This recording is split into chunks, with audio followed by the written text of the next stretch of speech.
सांगायला गेलं तर लोकं स्वतःहून स्वतःची मस्करी करून घेतायत.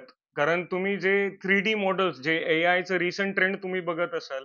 तुम्ही Google Gemini, ChatGPT हे जे ॲप्लिकेशन्स असतात त्यांना स्वतःहून तुम्ही परमिशन्स देतात. तुम्ही फोटो अपलोड केल्यानंतर प्रॉम्प्ट करतात. प्रॉम्प्ट म्हणजे ते तुमचं ॲज इट इज इमेज एक 3D मॉडेलमध्ये बनतं. जस्ट ते आवड लोकं टाकतायत म्हणून मी पण टाकतो. सेलिब्रिटीज टाकतायत, पॉलिटिशियन्स अपलोड करतायत.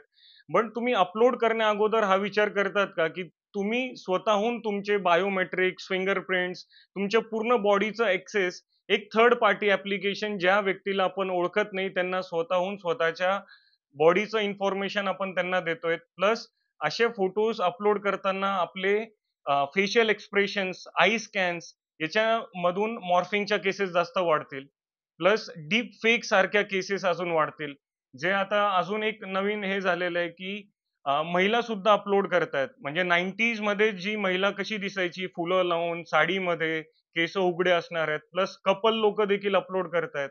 म्हणजे हळू आपल्याला सर्व गोष्टी माहीत असून देखील आपण आपल्यासोबत फ्रॉड करून घेतोय. आपल्या गोष्टी, आपल्या पर्सनल डिटेल्स, आपल्या बॉडीवर किती मार्क्स आहे, आपले फिंगरप्रिंट्स कसे आहेत, आपण दिसतो कसे, म्हणजे स्वतःहून आपण अपलोड करतोय ह्या गोष्टी. म्हणून लोकांना एकच आव्हान करेल, की कृपया करून अशा ॲप्सला आपली खाजगी माहिती देऊ नका. कारण जेव्हा तुम्ही हे ॲप्स डाउनलोड करता, ते स्वतःहून तुमचे परमिशन्स घेतात. तुमचे contacts, video details, photo details, तुमच्या फोनमधली संपूर्ण माहिती घेतात.